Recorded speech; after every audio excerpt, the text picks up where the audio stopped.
దేవాది దేవునికి ఘనత, మహిమ, ప్రభావములు కలుగును గాక. మంచి దేవుడు మరొక అవకాశం ఇచ్చినాడు మనల్ని సజీవ లెక్కలో ఉంచి. ఇదిగో ఈ విధంగా ఈ ఆదివారం సమయంలో ఆయన సన్నిధిలో గడపడం అనేది గొప్ప భాగ్యం. అనేకులకు లేదు, అనేకులకు ఉన్నా కొంతమంది సద్వినియోగం చేసుకోలేకపోతూ ఉన్నారు. ఈ విధంగా మనం సద్వినియోగం చేసుకోలేకపోవటం వల్ల కానివ్వండి, దేవుని వ్యతిరేకించడం వల్ల కానివ్వండి, చెప్పిన మాట వినకపోవటం వల్ల కానివ్వండి, అవిధేయత వల్ల కానివ్వండి, అనానుకూల పరిస్థితి వల్ల కానివ్వండి, మనము దేవుని మహిమపరచలేని పరిస్థితుల్లో కొన్నిసార్లు ఉంటూ ఉంటాం. ఈ కొన్నిసార్లు ఏమైపోతూ ఉంటుందంటే ఆ మహిమపరచలేకపోవడం అనేది గొప్ప శాపంగాను, గొప్ప ఎరుకుగాను, గొప్ప ఇబ్బందిగాను మనుషులకు తగులుతూ ఉంటుంది. ఇది మనం అనేక చోట్ల గమనిస్తూ ఉంటాం. అది దేవుని యొక్క ఉగ్రత రూపంలో రావటాన్ని మనం చూస్తూ ఉంటాం. కారణాలు అనేక చోట్ల అనేక రకాలైనటువంటి కారణాలు ఉంటాయి ఒక కోపానికి.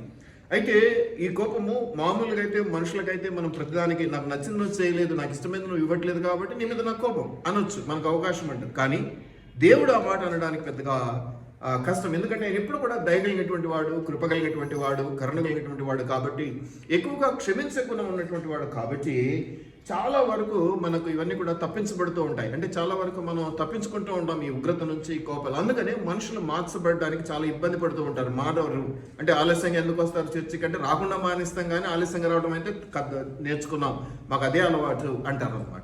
కావాలంటే చర్చికి రాకుండా మానేస్తాం అంతే తప్ప, ఈ ఆలస్యం అంటే మాకు అంతే, మేము ఖాళీగా ఉన్నా పనులున్నా అంతే. ఇక 10 గంటలకు అక్కడ ఎగ్జామ్ వెళ్ళాలి అంటే 10 గంటల కంటే ఎలా వెళ్తాము, అట్లాగా మనం వెళ్ళాలి, ఒక పద్ధతిలో వెళ్ళాలి అన్న ఆలోచన అయితే మనుషులకు లేదు. ఏంటి ఇలా చేయటం వల్ల ఏం జరుగుద్ది? ఏమైనా నష్టం జరుగుద్దా? ఏమైనా ఇరుకు వస్తుందా? ఏమైనా ఇబ్బంది కలుగుతుందా? ఏమి కలుగుతుందో ఏమి కలగదో చివరిలో మనం నేర్చుకుందాం. చివరిలో మనకి ఏదైనా తెలిస్తే అర్థమైతే మంచిది. మనం గమనించినట్లయితే నోవాహు కాలంలో మీరు గమనిస్తే, మరి ఆదికాండం 6వ అధ్యాయంలో మీరు చూసినట్లయితే, నోవాహు కాలంలో జనులు తినుచు త్రాగుచు ఉండిరని మనకు మత్తయి సువార్తలో ఒక దగ్గర ఉంది. ఆ వాక్యం కూడా నేను చూపిస్తాను. అయితే 6వ అధ్యాయంలో కన్నా మీరు గమనిస్తే నోవాహు కాలం గురించినటువంటి మాటల్లో 11, 12, 13 వచనాల్లో మీరు చూసినట్లయితే ఆ భూలోకము దేవుని సన్నిధిని చెడిపోయి ఉండెను. ఏంటి చెడిపోవడం? ఆయన సృష్టి, ఆయన తన చేతులతో చేసుకున్నాడు. అటువంటప్పుడు ఎంతో ఇష్టంగా దేవుడు మన మనిషిని మట్టితో చేసుకున్నాడు కదా. ఆయన మట్టితో రూపాన్ని ఇచ్చి నాసిక రంధ్రంలో జీవాయమును ఉదగా నరుడు జీవాత్మ ఆయనని మనం చూస్తాం ఆదికాండం 1వ అధ్యాయంలో. 2వ అధ్యాయంలో కూడా మనం వీటిని గమనించగలుగుతాం. అయితే మనం చూసినట్లయితే అంత ఇష్టంగా చేసుకున్నాడు, ఈ భూమిని చేసుకున్నాడు, జంతువులను చేసుకున్నాడు, ఆకుల కలములను చేసుకున్నాడు. వీటిని చూసి అప్పుడే ఎంతో కాలం గడిచిపోయింది. అప్పటికే ఆయన ఏమంటున్నాడంటే ఇది భూమి చెడిపోయింది అంటూ ఉన్నాడు. చెడిపోవటం అంటే ఉన్నది ఉన్నట్టే ఉంది. చెడిపోయింది ఏంటి? చెడగొట్టింది ఎవరు? దేవుడైతే తన స్వస్థలతో ప్రేమతో చేసుకున్నాడు, ఆయన చెడగొట్టుకోడు. ఇక వాటికి చెడిపోయే జ్ఞానం చెట్టుకు చావాలనుకుంటే ఇంకా అది అంతే. మరి వాటిని చెడగొట్టింది ఎవరు? వాటిని దారి తప్పించింది ఎవరు? వాటిని దేవునికి వ్యతిరేకంగా, దేవునికి ఆయాసంగా మార్చుతున్నది ఎవరు?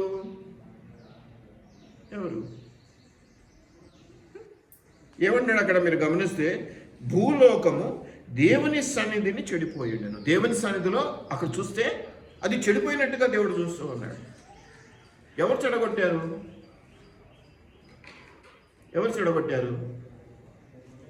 వాడు పడుకున్నాడు, కానీ వాడు లేస్తే చెప్తాడు. వాడు మరి దేవుని శక్తితో చెప్తాడో మరి ఇంకేదన్నా శక్తితో చెప్తాడో కానీ కరెక్ట్ ఆన్సర్ ఇస్తాడు.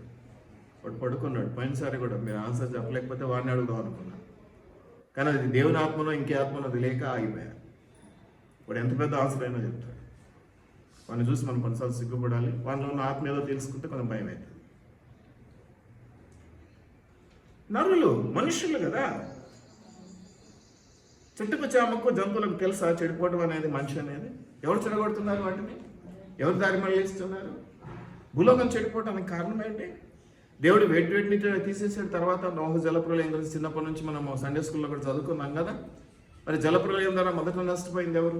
అసలు ఎవరు మాత్రం వదిలివేయబడ్డారు? ఎందుకంటే నమ్మకస్తుడు, మంచివాడని పేర్కొన్నాడు కదా. అందువల్ల నోవాహును ఒక్కరిని, ఆయన కుటుంబాన్ని దేవుడు దాపించినాడు. ఇవన్నీ మనం చూస్తూ ఉన్నాం కదా.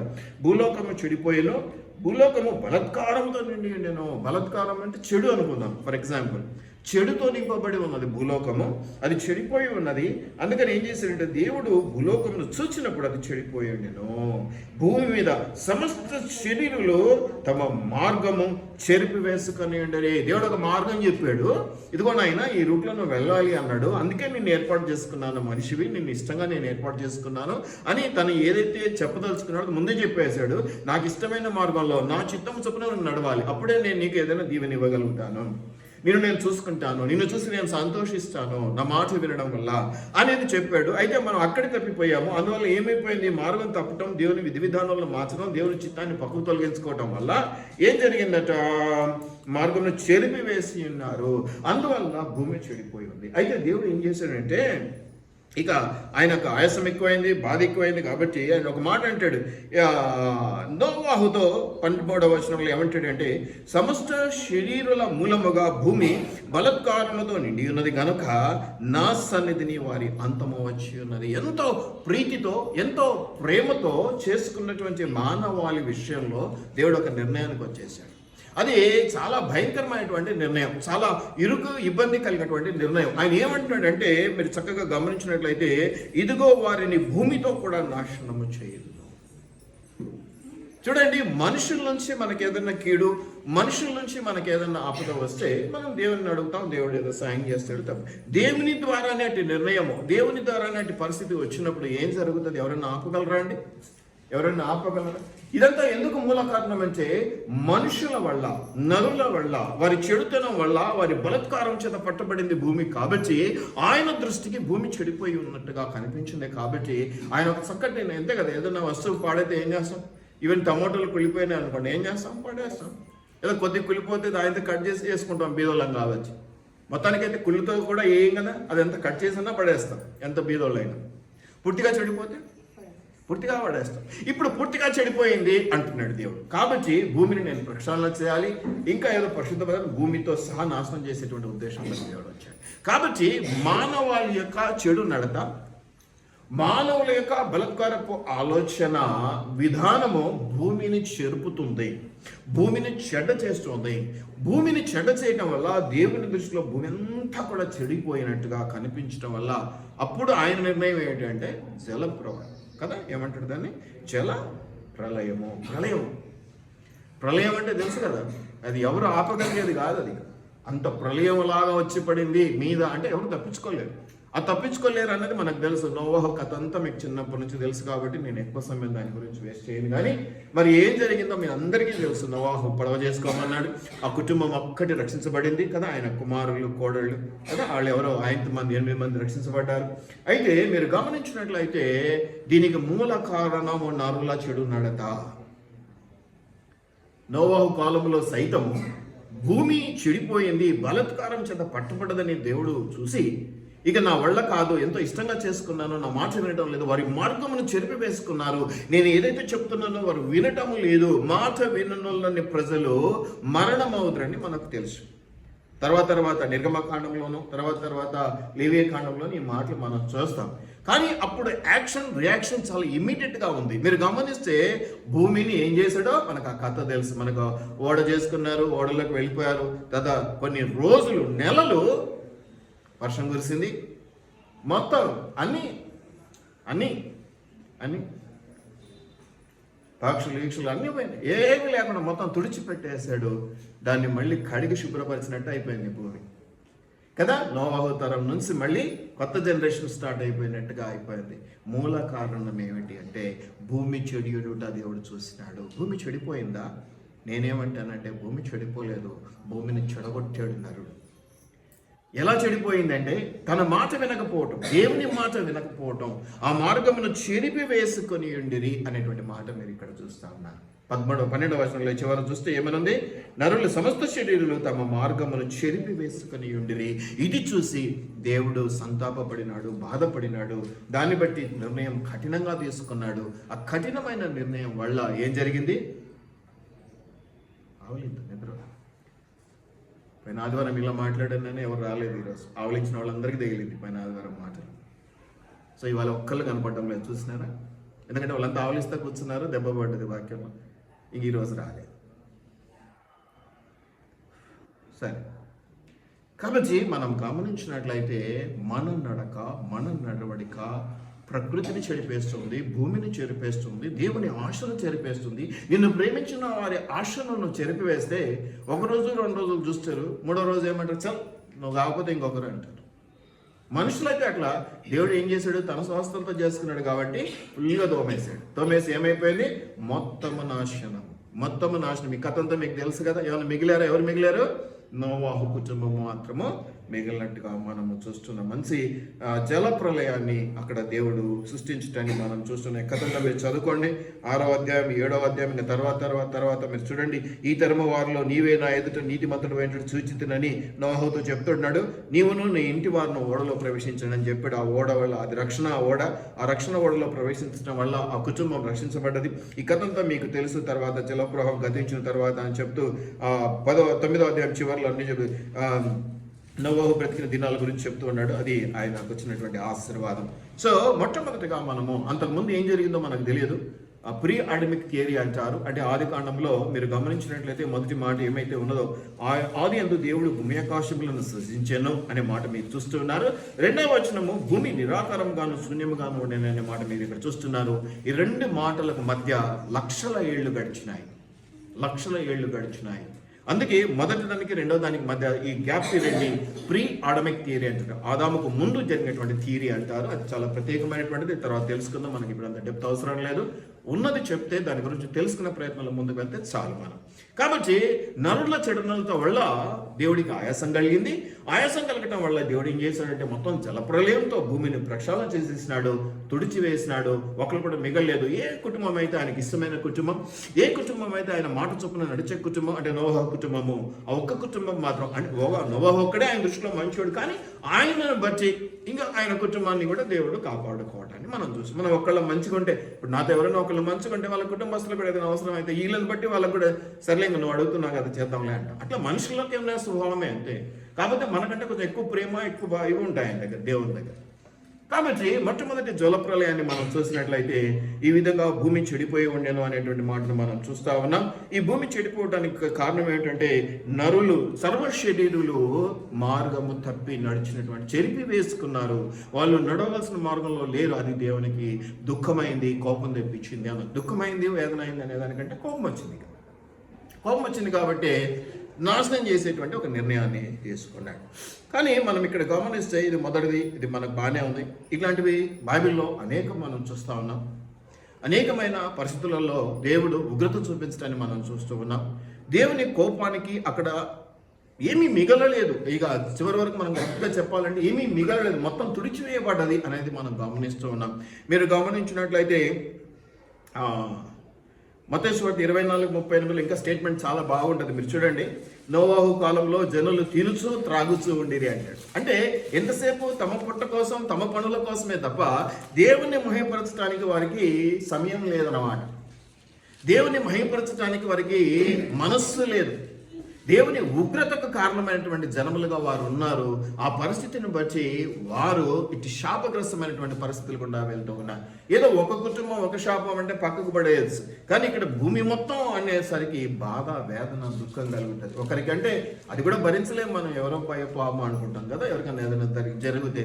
అటువంటిది 100 మందికి, 1000 మందికి, దేశాలకు, ప్రాంతాలకు జరుగుతూ ఉంటే ఇదేంటి ఇట్లా జరుగుతుంది, ఇంత నష్టం ఏంటో ఇక్కడ జరుగుతుంది, ఏం జరుగుతుంది ఇక్కడ అనేది మనం ఆలోచించాల్సిన పరిస్థితి మనకుంది. ఎందుకు అనేది నేను మధ్యలో చెప్తాను మీకు, ఎందుకు ఈ టాపిక్, ఎందుకు మనం అట్లా ఆలోచన చేయాలి అనేది. మీరు గమనిస్తే మరి ఇక్కడ మీరు చదవండి, మత్తయి సువార్త 24:38.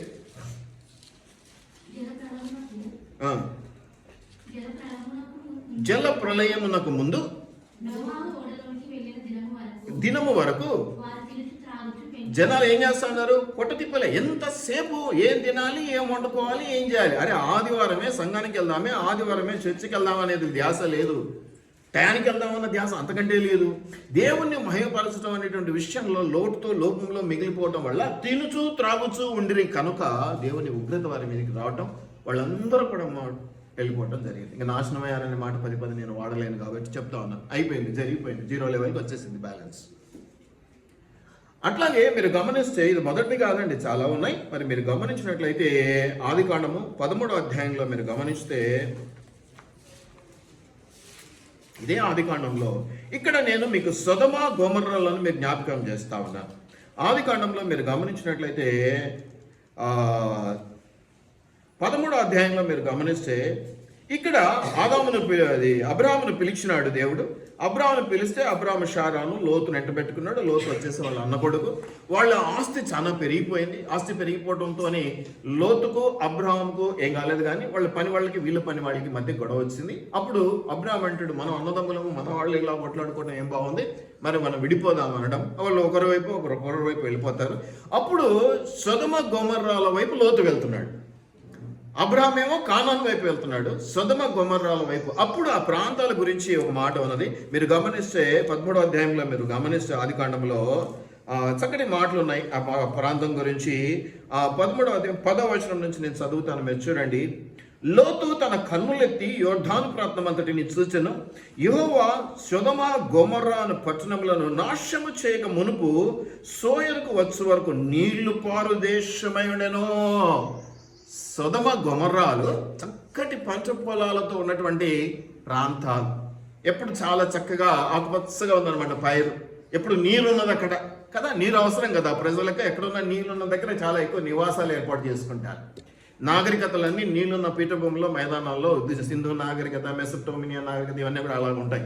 అయితే ఇక్కడ మనం గమనించాల్సిందంటే సొదొమ గొమొర్రాలు పాడి పంటలు కలిగినటువంటి ప్రాంతాలు, గొప్ప ప్రాంతాలు. నిజానికి అందుకే వెంటనే అట్రాక్ట్ అయిపోయాడు లోతు. అలా చూడంగానే పచ్చగా కనిపిస్తే నేను అటు పోతా అన్నా, నువ్వు ఇంటే పో, నీ దారి నీదే నా దారి నాదే అన్నావు కదా అన్నాడు. అంటే అంత ఆకర్షణీయంగా అంత గొప్పగా ఉన్నటువంటి సొదొమ గొమొర్రా ప్రాంతాలు నాశనమునకు ముందు అని చెప్పబడుతూ ఉన్నది. అయితే మరొకసారి మీరు గమనించినట్లయితే 12వ వచనంలో కూడా అబ్రాహాము కానాన్లో నివసించిన లోతు ఆ మైదానమందున్న పట్టణంలో ప్రదేశములలో కాపురం ఉండి సొదొమ దగ్గర తన గుడారం వేసుకునేను. ఇక్కడ మళ్ళీ గమనించినట్లయితే ఇక్కడ కూడా సొదొమ గొమొర్రాల విషయాన్ని మీరు గమనించినట్లయితే 19వ అధ్యాయం 24వ వచనంలో చూస్తే ఏమనుందో ఒకసారి గమనించండి. పోయిన వారం కూడా నేను ఇది మీకు చెప్పాను. దూతల పనుల్లో ఒక పనిగా ఈ నాశనానికి పైనుంచి ఏమొచ్చిందో ఒకసారి చూడండి. సొదొమ గొమొర్రాల మీదను యెహోవా యొద్ద నుండి ఎంత మంచి ప్రదేశాలు సొదొమ గొమొర్రాలు, పాడి పంటలతో ఉన్నటువంటి ప్రాంతాలు. లోతు ఆకర్షించబడి చాలా పచ్చగా ఉంది, నేను అటు వెళ్తానని వెళ్ళాడు. అక్కడే గుడారం వేసుకున్నాడు, అక్కడే బ్రతుకుతున్నాడు. అటువంటి ప్రాంతాలు నాశనం అయిపోయినాయి. ఎట్లా నాశనమైనాయి? దేవుడే దానికి పూనుకున్నాడు. ఎలా పూనుకున్నాడు? తన దగ్గర నుంచి అగ్నిగంధకములను పంపించినాడు. అగ్నిగంధకముల చేత మార్చి మసి చేయబడి ఏ మాత్రం ఆనవాలు దొరకక, అంటే ఇప్పుడు వెళ్తే బూడిద కూడా దొరకదంటారు చూసారా, అట్లా బూడిద కూడా దొరకలేదు. ఈ సొదొమ గొమొర్రాలను ఆ విధంగా దేవుడు నాశనం చేసినాడు. అక్కడేమో భూమి చెడిపోయినట్టు చూసి సహించలేక నా మార్గం విడిచి నడుస్తున్నారు ప్రజలని ఆయాసముతో ఆయన జలప్రలయము ద్వారా ప్రక్షాళన చేసినాడు. ఇక్కడేమో సొదొమ గొమొర్రా లాంటి పట్టణాలు, మంచి పట్టణాలు బాగున్నాయి. అయితే మరి ఎందుకు అనేది నేను మళ్ళీ చూపిస్తాను, మీకు గమనించడానికి తీసుకొని వస్తాను ఒక పాయింట్.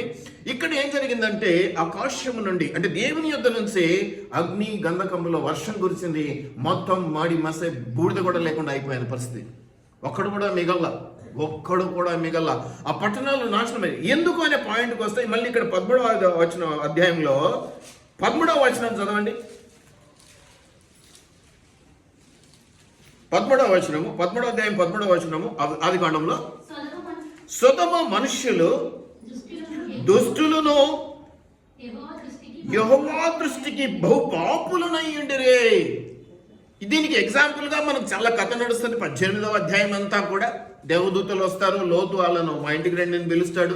తర్వాత అక్కడ చెడు ఉద్దేశాల ద్వారా ప్రజలు వాళ్ళ మీదకి వస్తారు. దాన్ని బట్టి దేవుడు ఇంకొంచెం కోపం చేసుకుంటాడు. ఇవన్నీ బాగానే ఉన్నాయి. అయితే నేను మీకు ఒక పాయింట్ మీకు చూపిస్తాను. ఆదికాండం 18:20లో మీరు గమనించినట్లయితే ఈ మధ్యలో ఉంటాయి చూస్తే ఆ పాయింట్స్ అన్ని కూడా. మీ అందరికీ కథలు తెలిసినవే, పైన చెప్తూ ఉన్నాను. 18:20లో ఏమంటాడంటే, మీరు చూసినట్టయితే సొదొమ గొమొర్రాలను గురించిన మొర గొప్పది కనుక వాటి పాపము బహు భారమైనది. దేవుడు వాటిని సహించలేకపోయినాడు. అక్కడి ప్రజలు బహు పాపములో ఉన్నారు. వారి మొర చాలా ఘోరంగా ఉన్నది. వారు దేవునికి వ్యతిరేకంగా వెళ్ళిపోతూ ఉన్నారు. దేవుని మహిమపరచలేని స్థితిలో దేవుడు చాలా చిన్న విషయాలకు సంతోషపడతాడండి, అల్ప సంతోషలాగా. చాలా అది కూడా చేయలేని పరిస్థితి అన్నమాట వీళ్ళ దగ్గర. అందుకే దేవుడు అంత కోపం. ఎందుకు ఈ మాట నేను అంటున్నానంటే, ఇది జరగక ముందు దేవదూతలు అబ్రహాం దగ్గరికి వచ్చారు. అబ్రహాంతో డిస్కషన్ నడుస్తుంది. ఎక్కడ నడుస్తుందండి? ఇదే 18వ అధ్యాయంలోనే మరి 26వ వచనం నుంచి మీరు గమనిస్తే, అక్కడ మీరు గమనించినట్లయితే సొదొమ గొమొర్రా పట్టణాలను నేను నాశనం చేయడానికి వచ్చాను అని దేవుడు బయలుపరుస్తాడు. అబ్రహాంతో అంటాడు. అబ్రహాంకు దిగులు పట్టుకుంటుంది, ఒరే మా అన్న కొడుకు లోతు ఆడున్నాడే, అరే మంచి ప్రాంతాలని వెళ్ళాడు కదా వాడు, మరి వాడు ఇట్లా ఉంది పరిస్థితి, దేవుడు తలుచుకుంటున్నాడు, నాశనం చేయాలనుకుంటున్నాడని అబ్రాహాము మంచివాడు కాబట్టి మొరపెట్టుకుంటూ ఉన్నాడు. ఏమని మొరపెట్టుకుంటున్నాడంటే 26వ వచనంలో, యెహోవా సొదొమ పట్టణంలో 70 మంది నీతిమంతులు నాకు కనబడిన ఎడల వారిని బట్టి ఆ స్థలమంతటిని కాయుదు అని నేను ఏమని చెప్తున్నాడంటే, ఒకవేళ మొరపెట్టుకుంటూ ఉంటే ఆయనతో మాట్లాడుతున్నాడు దేవుడు. ఏమని అంటున్నాడంటే, ఒక్క 50 మంది కనబడితే నీతిమంతులు వదిలేస్తాం. అంటే ఇప్పుడు దేవుడు కనికరం గలవాడా, కనికరం లేనివాడా? అంత దుర్మార్గత ఉంది, అంతగా దేవుని మహిమపరచలేని స్థితి ఉంది, అంతగా దేవుని వ్యతిరేకించే ప్రజలుగా మొండివారుగా వారు ఉన్నారు. పాపం పండిందిరా అంటారు కదా, అట్లా అయింది. ఆ పరిస్థితులలో దేవుడు వారిని నాశనం చేయాలి, సొదొమ గొమొర్రాలను తుదముట్టించాలనే నిర్ణయంతో వచ్చినప్పుడు అబ్రహాం అడ్డుపడుతూ ఉన్నాడు. అయ్యో ఇట్లా ఈ 70 మంది కథ చాలా చక్కగా ఉంటుంది. అప్పుడు అడుగుతాడు, 50 మంది అంటున్నావు, ఒకవేళ అంతమంది లేకుండా ఒక 5 మంది తగ్గితే? అప్పుడు దేవుడు అంటాడు, సరే 45 ఓకే, అప్పుడు కూడా క్షమించేస్తాను, వదిలేస్తాను అంటాడు. ఆ తర్వాత మళ్ళీ అబ్రహాం అంటాడు, చూడు మళ్ళీ ఇంకా అంతమంది ఉంటారో ఉండరో అంటే ఆయనకి డౌట్ అన్నమాట. ఆ ప్రాంతం అంతా దుర్మార్గంగా ఉన్నది, ఆ ప్రాంతం అంతా దేవునికి వ్యతిరేకంతో ఉన్నది, ఆ ప్రాంతం అంతా కూడా చెడుతో ఉన్నది, పాపంతో ఉన్నది కనుక అబ్రహాంకు కూడా డౌటే. అందుకని మళ్ళీ అంటాడు, 45 కాదు ఇంకొక 5 మంది తక్కువ ఉంటే ఏమైనా చేస్తావు అంటే, సరే క్షమిస్తావు నిన్ను బట్టి అంటాడు. 40కి వచ్చిన తర్వాత అప్పుడు ఇంకా ధైర్యం చాలక ఒక 10 మంది తక్కువ అయితే అంటాడు, 30 మంది ఉంటే ఇట్లా మాట్లాడుకుంటూ ఆఖరికి అంటాడు, ఒక 10 మంది ఉంటే ఏమన్నా చేస్తావు అంటే. అబ్రహాం యొక్క విషయాలు చూడండి. కానీ మీరు గమనిస్తే సొదొమ గొమొర్రాలను దేవుడు వదలలేదంటే నాకు అనిపించింది, దేవుని దృష్టిలో 10 మంది కూడా నీతిమంతులు అక్కడ లేరు. అంతే కదా, 10 మంది ఉంటే నేను క్షమిస్తాప అన్న దేవుడు అక్కడ నాశనమే చేశాడు. అంటే ఆ పట్టణాలలో, ఆ లోతు నివసిస్తున్నటువంటి ఆ ప్రాంతాలలో 10 మంది కూడా లేరు. ఆఖరకు లోతు వాళ్ళ కుటుంబం కూడా లేదు.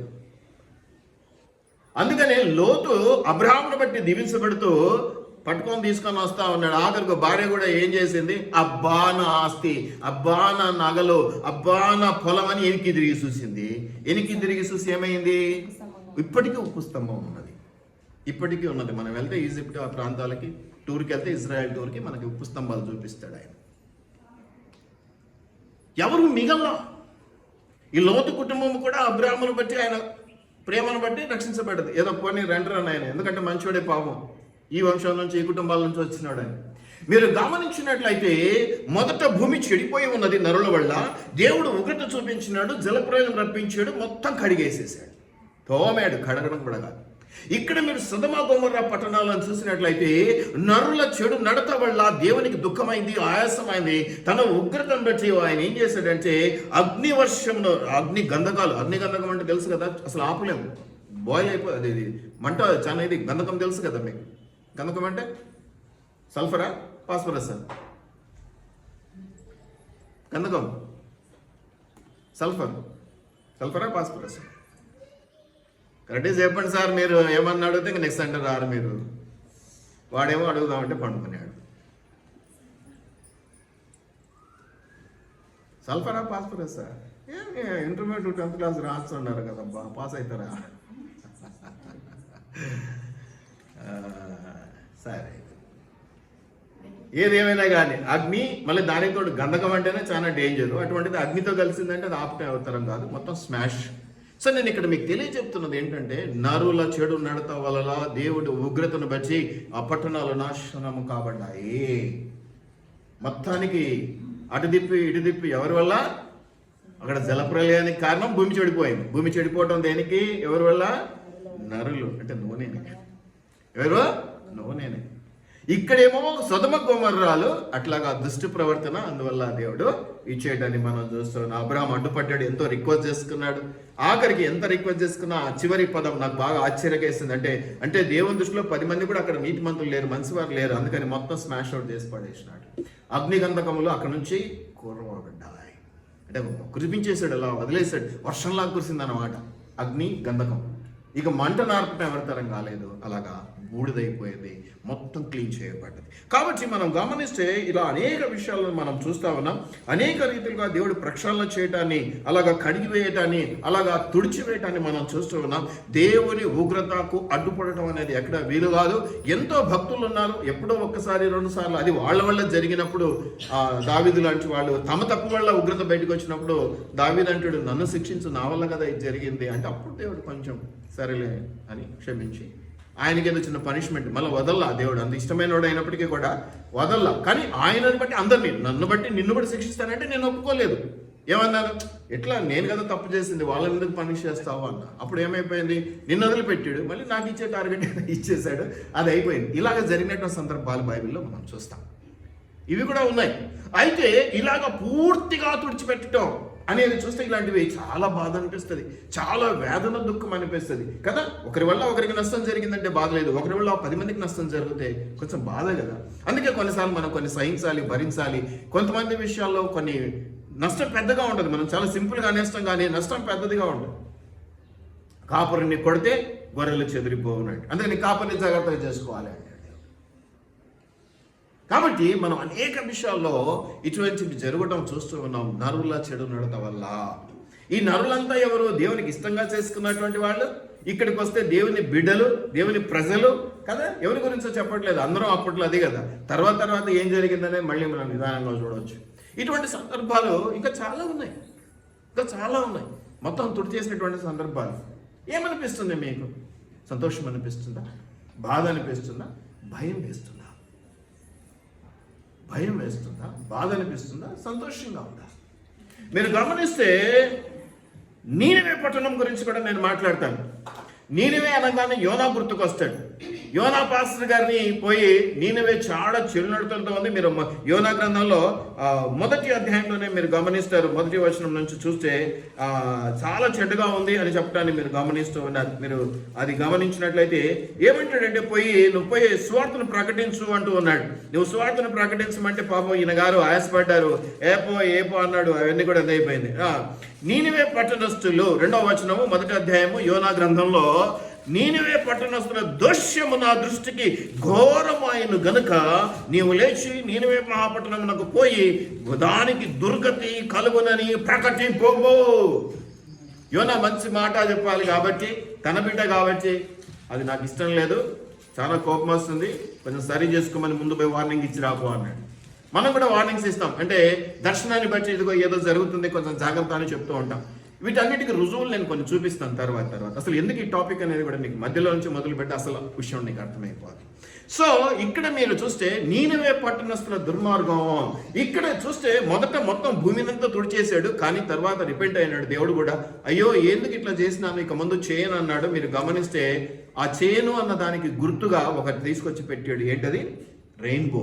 ఈ రెయిన్బోని తీసుకొచ్చి పెట్టాడు. మీకు నోహ అంతా కూడా చదివితే జలప్రలయం అప్పుడు అర్థమైపోయింది. ఆ తర్వాత ఏమన్నాడు, మొత్తం తుడి చేయను అన్నాడు, కానీ అక్కడక్కడ ఏదైతే పార్ట్ చెడిపోతుందో, నా చెయ్యి చెడిపోయిందండి, ఇలాగే ఉంచుకుంటే మొత్తం శరీరం అంతటికి ఆ చెడు, ఆ కుళ్ళు లేదా ఆ విషం పాకుతుంది, కాబట్టి అది కట్ చేసేస్తే మనిషినన్నా బతుకుతా కదా. ఏదో చెడిపోయిన ఆయనతో తీసేస్తే, కుళ్ళిపోయిన టమోటా అంతా పడేస్తాం, మొత్తం కుళ్ళిపోతుంది. కొద్దిగా కుళ్ళిపోయింది అనుకో, బీదోళ్ళం కాబట్టి ఏం చేస్తాం, ఆ కుళ్ళిపోయిన పోర్షన్ కట్ చేసి పడేసేసి మిగతాది వాడుకుంటాం. అట్లాగా. సో ఇక్కడ నీనెవే పట్టణాన్ని చూస్తే అక్కడ ప్రజల యొక్క చెడునతను బట్టి దేవునికి దుఃఖమైంది, ఆయాసమైంది, బాధ అయింది. నీనెవే పట్టణాన్ని కూడా తుడిచేస్తాను అన్నాడు. కాబట్టి రోజులు పెరిగే కొద్దీ దేవునితో దూరం పెరుగుతున్నందుకేమో దేవుడు అవకాశాలు ఇవ్వటం మొదలైంది. యోనాను మానేశాడు, పోయి చెప్పుకో, నా మనిషిగా నా మాటగా చెప్పు, అక్కడ పరిస్థితి బాగలేదు, నా కోపం వస్తుంది, జాగ్రత్త అని చెప్పుకో అన్నాడు. సరే ఆ కథ అంతా మీకు తెలుసు. యోనా వెళ్ళాడు, అందరికీ చెప్పాడు. సరే యోనా ఎట్లా వెళ్ళాడో కూడా మీకు తెలుసు. మొదట వెళ్ళలేదు, తూర్పుకి వెళ్ళమంటే పడమటకి వెళ్ళాడు. అదంతా సముద్రంలో పడడం, చేప మింగటం, 3 రోజులు చేప కడుపులో ఉండటం, ఆ నీనెవే పట్టణం దగ్గర ఇదేయటం, ఇవన్నీ మీకు తెలుసు. ఆయన వెళ్ళి ప్రకటించినప్పుడు రాజు, ప్రజలు, పశువులు, పక్షులు అన్నీ కూడా ఉపవాసం ఉండి ప్రార్థించారు, మారు మనసు పొందటం వల్ల ఏమైంది, దేవుడు శిక్షను రద్దు చేసినాడు, నీనెవే పట్టణాన్ని క్షమించినట్టుగా యోనా గ్రంథంలో చూస్తాం. యోనా అంటాడు చివరికి, నువ్వు ముందు ఎలాగో క్షమిస్తావని నాకు తెలుసు, అందుకే నేను తప్పించుకుంటాను, నేను పోనాటికి అంటే నువ్వేమో బలవంతంగా పంపిస్తువి, నేను వచ్చి ఇంత కష్టపడి ఇంత ఆయాసపడి స్వార్థ ప్రకటిస్తే వీళ్ళు మారుమనసు పొందిరి, ఇప్పుడు నువ్వు వాళ్ళని శిక్షించకపోతే అంటే ఆయన అంటాడు, స్వరపాదను పుట్టించి క్షణమాత్రముండు స్వరపాద గురించి నువ్వు ఇంత బాధపడుతున్నావే, నేను నా చేతులతో చేసుకున్న ప్రజలను చంపాలంటే ఎట్లా చంపుతానయ్యా, 1-2 సార్లు నా అవకాశం ఇవ్వాలి కదా అంటాడు దేవుడు. ఇది మీరు యోనా గ్రంథం చివరి అధ్యాయంలో చదువుతారు, అవునా? మీరు నహూం అనేటువంటి గ్రంథంలోకి వెళ్తే యోనా తర్వాత మీకా ఉంటుంది, మీకా తర్వాత నహూం ఉంటుంది. ఈ నహూంలో మొదటి 8 వచనాల కింద మీరు గమనిస్తే మళ్ళీ వాళ్ళకు అవకాశం ఇచ్చాడు దేవుడు. అయ్యా నువ్వు ఇది చేస్తుంది తప్పు, నాకు దుఃఖమైంది, బాధ అయింది, నేను నిన్ను తుడిచేయాలనుకున్నాను అని ఎప్పుడైతే ఒక పాస్టర్ ద్వారా మీకు అంటే విశ్వాసాలకు చెప్పినట్టు చెప్తే వాళ్ళు ఏమన్నారు, సరే ఇక చేయమని మార్పు చెందారు. ఆ మార్పు చెందటం వల్ల ఆ సమయానికి దేవుడు తన యొక్క ఉగ్రత లేదా తన తీర్పును వాయిదా వేసుకున్నాడు, వద్దులే అనుకున్నాడు. మళ్ళీ ఏమైందో మీరు అక్కడ గమనిస్తే సెకండ్ ఛాన్స్ ఏమంటున్నాడు, నీనివేను గురించిన దేవోక్తి ఎల్కోషు వాడగు నహూమునకు కలిగిన దర్శనంలో వివరించు గ్రంథం అని చెప్తూ, యెహోవా రోషము గలవాడే ప్రతీకారము చేయువాడు, యెహోవా ప్రతీకారము చేయును, ఆయన మహోగ్రత గలవాడు, యెహోవా తన శత్రువులను ప్రతీకారము చేయును, తనకు విరోధులైన వారి మీద కోపం ఉంచుకొనును, యెహోవా దీర్ఘశాంతుడు మహాబలము కలిగినటువంటి వాడు, ఆయన దోషులను నిర్దోషులుగా ఎంచడు, యెహోవా తుఫాన్లో నుండి సుడిగాల్లోనూ వచ్చేవాడు, మేఘములు ఆయన పాదధూళిగానున్నవి, ఆయన సముద్రంను గతించి ఆరిపోజేయను, నదులన్నిటిని ఆయన ఎండిపోజేయను. ఈ విధంగా మీరు 8వ వచనం వరకు చదివితే చాలా కఠినంగా చెప్తున్నాడు. కఠినమైన తీర్పు రావటాన్ని మనం నహూములో చూస్తాం. అంటే ఒకసారి చెప్పేశాడు యోనా ద్వారా, ఈ చెడు నడుపు ఒక పాస్టర్ ద్వారా మీ ఇంటికి వచ్చి చెప్తున్నాడు, ఏమో ఏదో కొంచెం తప్పు జరుగుతున్నట్టుంది, నాకు అనిపిస్తుంది, కొంచెం జాగ్రత్త, సర్దుబాటు చేసుకో, దేవుని ఉగ్రత అయితే తప్పించలేం, మనుషుల కోపం అంటే తప్పించగలం, కానీ దేవుని ఉగ్రత ఒకసారి మీదకి వచ్చాక కాపర్లు 100 మంది అయినా, ఏ పెద్ద కాపర్ల దగ్గరికి వెళ్ళినా, వేల కోట్ల రూపాయలు ఖర్చు పెట్టేటువంటి డెకరేషన్ ఉన్నటువంటి మీరు సంఘాలకు వెళ్ళినా ఎవడు ఏం చేయలేడు. కాబట్టి ముందుగానే ఎవడైతే మీకు చెప్తాడో వాడి ద్వారా వచ్చినటువంటి సందేశాన్ని వినండి, మార్చుకోండి అంటే నూనెపట్నం వారు మార్చుకున్నారు. కొంచెం గంధం గట్టెక్కింది. అయితే మళ్ళీ ఏం చేశారు వాళ్ళు, ఏమన్నా ఇట్ట పోయింది 2 రోజులు అంతే కదా, కోపగించుకున్న 2 రోజులు పనిచేస్తుందండి, తర్వాత నువ్వు మామూలే నేను మామూలే కదా. ఈ ఆదివారం రాని వాళ్ళు ఇంకో సంఘానికి వెళ్తారు అనుకుందాం, ఇంకొక సంఘానికి వెళ్ళినప్పుడు ఇంకొక కొంతమందికి ఇక్కడికి వస్తూ ఉంటారు. ఇది ఫ్లో అనమాట, ఫ్లోటింగ్ నడుస్తూ ఉంటారు. నీనేవే పట్టణాన్ని ఎందుకంటే మొదట అవకాశం ఇచ్చినాడు యోనా పాస్టర్ ద్వారా, వాళ్ళు సరి చేసుకున్నారు, బాగైంది. మళ్ళీ 2వసారి తప్పిపోయినారు, దేవుడేమో. ఇట్లాంటివి సంఘటనలు అనేకం ఉన్నాయి, ఇటువంటి సందర్భాలు అనేకం ఉన్నాయి. జలప్రలయం ద్వారా నోహు కాలంలో తుడిచిపెట్టేయటం, నరుల తప్పిదం వల్ల భూమి చెడిపోయినట్టుగా దేవుడు చూసి, అట్లాగే సొదొమ గొమొర్రాలో దుష్టత్వంతో నింపబడి ఉండటం, అక్కడ కూడా అగ్నిగంధకములు దేవుని దగ్గర నుంచి వచ్చి ఆ ప్రాంతాన్ని మసి చేయటాన్ని మనం చూస్తూ ఉన్నాం. అట్లాగే ఇక్కడ నీనివే పట్టణం స్మాష్ అవుట్, అంటే ఇంకా దాంట్లో అనుమానం ఏమీ లేదు. మీరు గమనిస్తే నరుల చెడు నడత ప్రభువుకు దేవునికి ఆయాసము, ఆయన చిత్తంలో ఏది ఉన్నదో అది జరిగించటం మానవ ధర్మము. నువ్వు ఏది చెప్తే అది చేస్తాను, దీనులమై ఆయన చేతి కింద ఉండటం చాలా శ్రేయస్.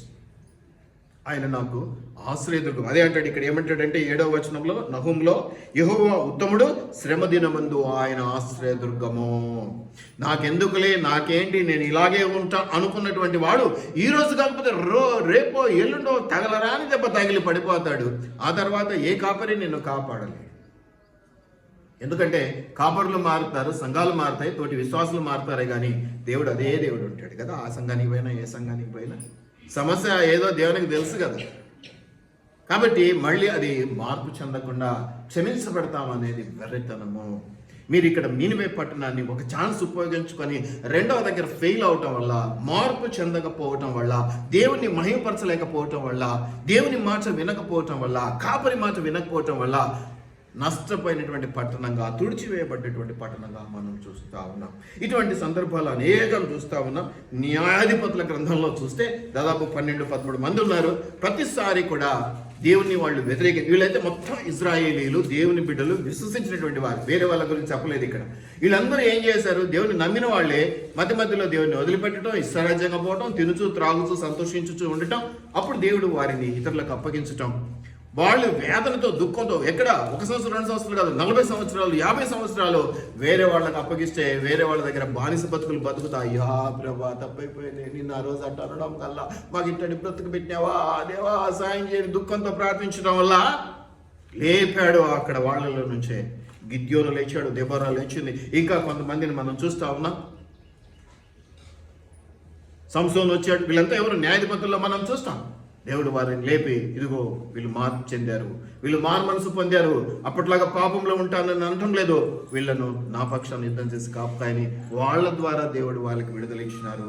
ఈ విధంగా న్యాయాధిపతుల్లో మీరు చూస్తే ప్రతి సందర్భంలోనూ కూడా దేవుడిని వదిలిపెట్టడం, దేవుడి ముద్దు మీద రెండేయటం, మళ్ళీ దేవా అనటం, మళ్ళీ దేవుడు ఎవరో కొన్ని బలపరచటం, వాళ్ళ ద్వారా వాళ్ళ నాయకులుగా పెట్టడం, వాళ్ళను కొంచెం రైట్ ట్రాక్లోకి తీసుకురావటం, మళ్ళీ అలాగా 30 సంవత్సరాలు 40 సంవత్సరాలు నల్లవటం, మళ్ళీ చెడిపోవటం, మళ్ళీ బాగుపడటం, మళ్ళీ చెడిపోవటం, మళ్ళీ బాగుపడటం. ఇదే జరుగుతూ ఉంది, ఇదే జరుగుతుంది. దేవుడు ఎప్పుడు కూడా సనుగుడు గొనుగుడు ఇష్టపడడు. కానానుకు తీసుకెళ్తానని అంతమంది లక్షల మంది కదా, ప్రతి ఒక్కళ్ళు వ్యతిరేకించాలి. మోషలో ఉన్న గొప్పతనం ఏంటంటే అందరూ సాధు స్వభావం కలిగినటువంటి వాళ్ళు, చెప్పిన మాట వినేవాళ్ళు కాదు. ఇజ్రాయేలీలు పాపం మంచివాళ్ళు, మాట విననోళ్ళని ప్రజలు వాళ్ళు ఎప్పుడు ఎదిరించేవాళ్ళు. మన్నా ఇదేం బాగుంది, నాకు మాంసం కావాలా అంట. మంచినీళ్ళు ఇవేం కావాలి, నాకు మంచి మధురమైన నీళ్ళు కావాలి. విసిగించినారు కదా మోషన్, అయినా నడిపించినాడు పాపం. మనలాంటి వాళ్ళకి అంత ఓపిక ఉండదు, గద్దించుడు చేతనైతే వదిలేసాడు. వాళ్ళ మీద మనం సమయం పెట్టలేము. మార్చుకుంటారంటే సమయం పెట్టచ్చు, కానీ మార్పు నందని వాళ్ళతో మనకి సమయం పెట్టడం, వాళ్ళకి పెట్టే సమయంలో 10 మందికి పెట్టచ్చు. మనం మన జీవన 10 మందికి అందుబాటులోకి తీసుకురావచ్చు. దయచేసి జ్ఞాపకం పెట్టుకోండి, న్యాయాధిపతులు అంతా ఇలాగే నడుస్తుంది. మీరు చదవండి. ప్రతి చోట మాట వినకుండా దారి తప్పిపోవటం, దేవుడు వాళ్ళను ఇతరులకు అప్పగిస్తే వాళ్ళు వచ్చి బాగా పైన కూర్చొని గుద్దుతా అంటే ఏడ్చడం, అయ్యా ప్రభా తప్పు చేసినావు ఆయన, నువ్వు చెప్పినప్పుడు ఈ నుంచి బాగుండు ప్రభా, వెంటనే రియాక్ట్ కాలేదు నాయన, సంవత్సరాలు గడిపేసినాం ప్రభా. మార్పు చెందకపోవటం వల్ల ఏమేమి 1 సంవత్సరం 2 సంవత్సరాలు 40 సంవత్సరాలు 50 ప్రతి చోట అదే ఉంటుంది. మీకు న్యాయాధిపతుల్లో 30 సంవత్సరాలు 40 సంవత్సరాలు 50 సంవత్సరాలు ఇలాగే ఉంటుంది. సో మీరు గమనిస్తే చక్కగా దేవుడు వాళ్ళ వంకర తీసి వాళ్ళ నడ్డి విరగొట్టి, అప్పట్లో అయితే దిగొచ్చాడు, తనే పంపించాడు. ఇప్పుడు ఏంటంటే మనుషుల్లో నుంచే వాళ్ళు లేపుతాడు అనమాట, నాయకులను లేపి వాళ్ళ చేత ఏదో 2 మట్టికాయలు వేయించి ఇంక మంది చేయని అనిపించుకొని అప్పుడు మళ్ళీ రైట్లోకి రప్పించాడు. ఇప్పుడు కాపురుల బాధ్యత అదే కదా, అందుకే గద్దిస్తాం. అన్ని చోట్ల మీకు గద్దింపు దొరకదు, గద్దింపుతో కూడా పెద్ద భాగ్యం. అన్ని చోట్ల ఆశీర్వాదాలే. నువ్వు గద్దింపబడితేనే, ఇప్పుడు మనము రెస్పాన్సిబుల్ రీడింగ్లో గద్దింపబడితే దీవెన ఉంటుంది కదా, అవునా? గద్దింపుకు లోబడిన వాళ్ళని ప్రజలు మూర్ఖులు, బుద్ధిహీనులు, భక్తిహీనులు అని ఉంది, అవునా? దయచేసి జ్ఞాపకం పెట్టుకోండి. అసలు ఈ సందర్భం అంతా ఎందుకు, అసలు ఎందుకు ఈ టాపిక్, ఏం అవసరం ఉంది? ఇప్పుడు జలప్రలయాల గురించి, సొదొమ గొమొర్రా నాశనం గురించి, నీనివే పెట్టిన నాశనం గురించి, ఆనాడు ఇజ్రాయేలీలు మాట వినక పొగురుబట్టి పక్కకు దారి తప్పిపోయి చెప్పిన మాట వినకుండా చేస్తే మళ్ళీ దేవుడు వాళ్ళ నలగొట్టి విరగొట్టి నశి చేసి తిండి రక్తం పిండి జ్యూస్ పిండి మళ్ళీ తీసుకొచ్చి దారిలో పెట్టాలి. ఇప్పుడు అవసరమా అండి? ఈరోజు టాపిక్ మనకు అది అవసరమా? ముగించేద్దాం. అయితే 2 ఉదాహరణలు చెప్పి ముగించేస్తాం. 2023లో బ్రెజిల్లో మీరు గమనిస్తే, అది ఏంటన్నా ఒలింపిక్ గేమ్స్, అవి ఒలింపిక్సా బ్రెజిల్లో జరిగింది 2023లో. మీరు చదువుకున్న వాళ్ళు టీవీలు చూస్తారు, మాకు తెలుసు కదా, చెప్పరు. గట్టిగా అడిగితే నో ఆన్సర్ అంటే ఫెయిల్ అంట నేను. అలాంటి పాస్టర్లు పక్కన మీద అంట. మళ్ళీ నెక్స్ట్ సండే మీరు కనపడరు. ప్రారంభ ఉత్సవాలు చేస్తారు. Bigg Boss starting day ending day ఉత్సవాలు జరుగుతాయి కదా, బిగ్ బాస్ కదా. ఈ బ్రెజిల్లో ఏం జరిగిందంటే పెద్ద సాతాను బొమ్మ చేసినారు, పెద్ద చక్రాల బండి మీద, పెద్దది, చాలా పెద్దది. దాని గురించి స్తోత్రాలు చేస్తూ, దాని గురించి ఆటలు పాడుతూ, దాన్ని స్టేజ్ మీద ఫుల్గా ఇప్పుడు చేసినారు. మాటలు కూడా దేవునికి వ్యతిరేకమైనటువంటి మాటలు మాట్లాడతారు. అంతేకాదు చిన్న నాటకం లాగా, స్కిట్ లాగా చేశారు. ఏంటి ఆ స్కిట్ అంటే, దేవుణ్ణి సాతాను ఈడ్చుకుపోతుంది చేయి పట్టుకొని. జీసస్ని సాతాను ఈడ్చుకుపోతుంది. చప్పట్లు కొట్టేవాళ్ళు ఎంతమంది కొట్టారో కానీ తర్వాత దాని గురించి విపరీతమైనటువంటి ట్రోల్స్, విపరీతమైనటువంటి రీల్స్, విపరీతమైనటువంటి అడ్డంకులు వచ్చినాయి. ఎందుకు ఇట్లా చేసినారు, ఎందుకు ఇట్లా చేసినారు? ఒక్కటి గుర్తుపెట్టుకోండి, చక్కటి మాట ఒకటి నేను మీకు జ్ఞాపకం చేస్తాను. మోసపోకుడి, గలతీయులు 6:7, మోసపోకుడి, దేవుడు విక్రింపబడు, మనుషుడు ఏమి విత్తునో ఆ పంటే కోస్తాడు. నేను చెప్తున్నా నీ మీద ప్రేమ కొద్ది చేత, నువ్వు మంచిగా నా తల్లి ఇట్లా ఉంటే ఇక దేవుడు దీవెన. నేను వినకపోండి, నేనేం చేస్తాను, ఒకసారి అనుకోవాలి చెప్పి సరే దేవుడు చూసుకుంటాడు, నాకెందుకు సమయం వేస్తాను పగలు జరిగిన. అట్లాగా మీరు గమనిస్తే గలతీయులు 6:7 ఏమన్నమా? మోసపోకుడి, దేవుడు విక్రింపబడు, మనుష్యుడు ఏమి విత్తునో ఆ పంటనే కోయినా. నాకు ఇప్పటికే అనుమానం ఒకటి ఉంది, కానీ అనుమానం అనవద్దు. ఇంకా దేవుని కృపలో ఉన్న వాళ్ళకి అనుమానాలు ఏముంటాయి? అది పెద్ద అలజడి. మీరు గమనించినారా? 2023లో పెద్ద అలజడి జరిగింది, పేపర్లలో వచ్చింది. ఇలా చేయటం ఎంత పెద్ద తప్పు, ఎందుకు ఇట్లా చేసినారని. వితిన్ 2 days 48 గంటలలో ఆ ప్రాంతంలో విపరీతమైన వరదలు, విపరీతమైన లక్షల కోట్ల రూపాయల నష్టం. అది కాకతీయంగా జరిగిందా లేకపోతే నిజంగా దేవుని ఉగ్రత మనం ఈ రోజుల్లో మనం మాట్లాడలేం, కానీ అలా జరిగింది. మీరు నెట్లో చెక్ చేసుకోవచ్చు, ఆ రీల్స్ మళ్ళీ కూడా మీకు దొరుకుతాయి, చూడొచ్చు. వితిన్ 2 days 2 రోజులలో ఆ ప్రాంతమంతా కొట్టుకుపోయింది.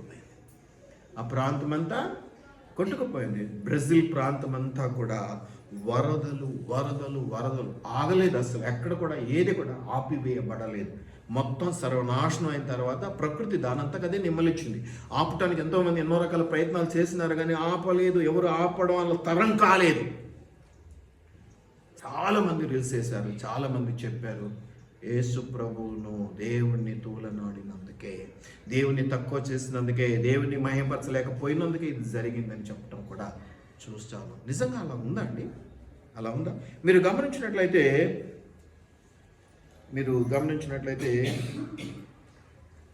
కొన్నిసార్లు దేవుడు అంటాడు, నిర్గమకాండం 27:7 దేవుని నామమును వ్యర్థముగా ఉచ్చరింపకూడదు అంటాడు. అంటే ఏదో ఆయన చెడ్డగా మాట్లాడడం కాదు, ఊరికే కూడా పదే కూడా ఆయన ఆ పేరును పలకకూడదు అంటాడు. నా నామమును వ్యర్థముగా, ఇది ఆజ్ఞలో ఒక ఆజ్ఞ. పేరు కూడా ఊరికే సరదాగా కానీ తమాషాకి కానీ మనం అనుకోవడానికి వీలేదు. అంత ఉన్నతమైన నామం అది, మహిమ కలిగినటువంటి నామం అది. అంత ఉన్నతమైన నామాన్ని వ్యర్థముగా ఉచ్చరింపకూడదు, వ్యర్థముగా ఉచ్చరింపకూడదు. 20వ అధ్యాయము నిర్గమకాండము 7వ 27. ఇది ఆజ్ఞల్లో ఒక ఆజ్ఞ.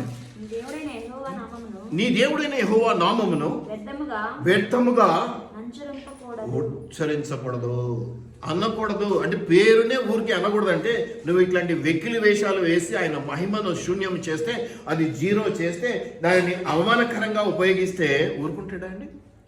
ఊరుకుంటాడా? మనుషుడు ఏమి విత్తునో ఆ పంటనే కోయును అనే మాట మనం చూస్తూ ఉన్నాం కదా.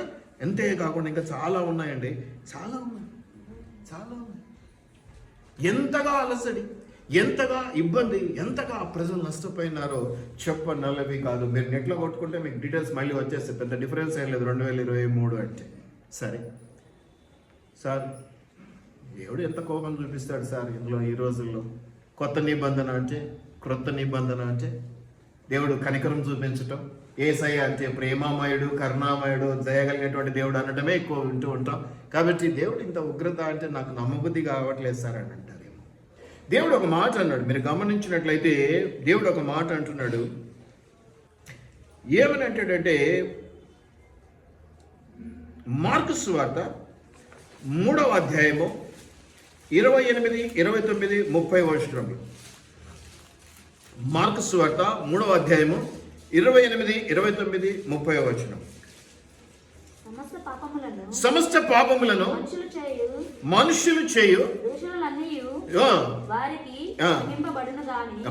మంచిగా చదువున్నాయన, రికార్డ్ అవుతుంది కదా. సమస్త పాపములను దూషణములు అన్నీ వారికి క్షమించబడును. నువ్వు ఏం చేసినా నేను క్షమించేస్తా. ఇప్పుడే కాదు, మనందరికీ తెలుసు దేవుడు ఏం చేసినా క్షమిస్తాడు, కాబట్టి మనం ఏమైనా చేయొచ్చు. కానీ ఆ తర్వాత ఒక్కడు చెప్తాడు, నేను ఇదైతే క్షమించను అంటాడు. అంటే దేవుడు క్షమించను అన్నది ఒకటి ఉంది, ఏదో. ఏంటమ్మా అది? పరిశుద్ధాత్మ విషయము దూషణ చేయువాడెప్పుడును క్షమాపణ పొందక నిత్య పాపము చేసిన వాడై ఉండునని మీతో నిశ్చయముగా చెప్పుచున్నాను. ఎంత చక్కటి మాట ఉందని చూడండి. మీరు గమనించినట్లయితే ప్రియమైనటువంటి దేవుని బిడ్డలారా, మార్కు సువార్తలో అంత చక్కటి మాట 3వ అధ్యాయంలో మనం గమనిస్తా ఉన్నాం. ఏమనంటే 28, 29, 30 వచనాల్లో సమస్త పాపములను మనుషులు చేయు దూషణలన్నీ వారికి క్షమింపబడును, గాని పరిశుద్ధాత్మ విషయము దూషణ చేయువాడు ఎప్పుడును క్షమాపణ పొందక నిత్య పాపము చేసిన వాడయ్యుండునని మీతో చెప్పుచున్నాను. ఎవర్ లాస్టింగ్ లవ్, నిత్యమైన ప్రేమ, నిత్య జీవం అంటున్నటువంటి నీవు ఈ పాపము చేసినట్లయితే, దైవ దూషణ చేసినట్లయితే, దేవుణ్ణి వ్యతిరేకించినట్లయితే, దేవుణ్ణి అవమానపరిచినట్లయితే, దేవుని మహింపరచకుండా ఉండినట్లయితే అది క్షమింపబడని నేరము. దానికి క్షమాపణ లేదు. ఇది క్రైస్తవుడైనా క్రైస్తవేతరుడైనా తెలుసుకోవాల్సిన సత్యము. క్షమాపణ లేదు. కాకతీయంగా జరిగిందా, అనుకోకుండా జరిగిందా, ప్రకృతి బీభత్సంగా జరిగిందా నాకు తెలియదు. నేను దాని గురించి కామెంట్ చేయట్లేదు. అది జరిగింది, ఇది సత్యం. మీకు రికార్డ్స్ చూసుకోండి. దేవుని అవమానపరిచినటువంటి కొన్ని గంటలలో ఆ ప్రాంతం అంతా కూడా వరద చేత కప్పబడి సమస్తము నాశనం అయిపోయినటువంటి పరిస్థితి. నేను నమ్మను సార్ అంటుంది శిల్ప. ఇంకో చిన్న ఉదాహరణ చూపిస్తాను. గత వారం 10 రోజుల్లో కాలిఫోర్నియా లాస్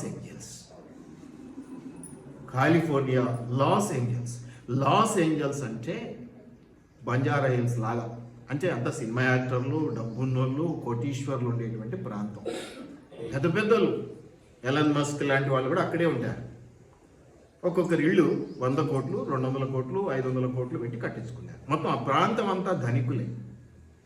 వాళ్ళది ఒక అవార్డు ఫంక్షన్ జరుగుతూ ఉంది. 5వ తారీఖు ఏదో.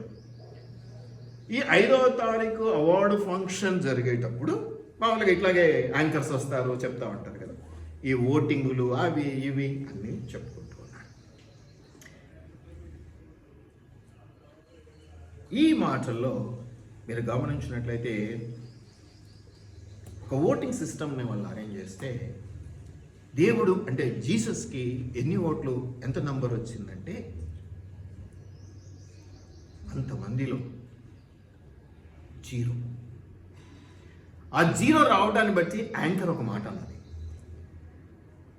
గాడ్ లెస్ సిటీ, దేవుడు లేని పట్టణం ఇది అన్నది.